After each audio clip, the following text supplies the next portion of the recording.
বন্যার পানি আপনার বাড়ির কাছাকাছি আসার আগেই আশ্রয়কেন্দ্র বা নিরাপদ উঁচু স্থানে চলে যেতে হবে।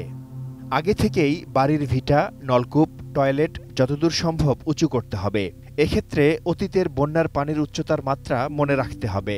বাড়ি ছেড়ে নিরাপদ আশ্রয়ে যাওয়ার আগে গ্যাস ও বিদ্যুৎ সংযোগ বন্ধ করে দিন। বাড়িতে ফেরার পর সেগুলো ঠিক আছে কিনা আগে পরীক্ষা করুন, তারপর ব্যবহার করুন।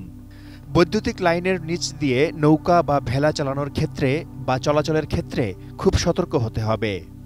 বৈদ্যুতিক তার ছিঁড়ে গেলে বা পানিতে পড়ে থাকতে দেখলে তা স্পর্শ না করে বিদ্যুৎ কর্মীদের জরুরিভাবে খবর দিতে হবে। শস্য ও বীজ সংরক্ষণের জন্য নিরাপদ স্থানে মাচা তৈরি করতে হবে। গৃহপালিত পশু নিরাপদ স্থানে রাখার ব্যবস্থা করতে হবে।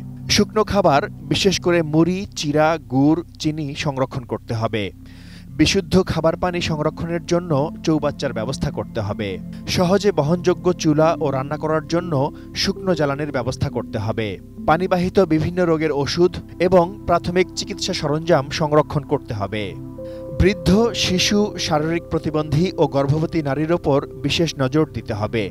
প্রয়োজনীয় জিনিসপত্র, বিশেষ করে টাকা পয়সা, জমির দলিল, শিক্ষা সনদ নিরাপদ স্থানে রাখুন। বন্যার দূষিত পানি পান করা যাবে না। পানি বিশুদ্ধকরণ ট্যাবলেট, ফিটকিরি ব্যবহার করে পানি পান করতে হবে। বন্যার পানিতে গোসল করা, জামাকাপড় ধোয়া যাবে না। বন্যার পানিতে কার্পেট, ঘর, বিছানাপত্র সহ অন্যান্য ডুবে যাওয়া আসবাবে জন্মানো ছত্রাক নানা অসুখের কারণ হতে পারে। পানি নেমে যাওয়ার পর ছিদ্রযুক্ত বা স্পঞ্জি জিনিসপত্রগুলো যেমন কার্পেট ফেলে দিন।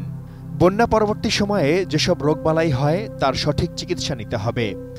পানি নেমে গেলে বাড়িঘরের সব জায়গা পরিষ্কার পরিচ্ছন্ন রাখতে হবে। একই সঙ্গে জীবাণুমুক্ত করতে হবে। বন্যা পরবর্তী সময়ে সব ধরনের প্রতিকূল পরিবেশ মোকাবিলা করে সুস্থ থাকতে হবে। এজন্য দরকার ধৈর্য ও সাহস।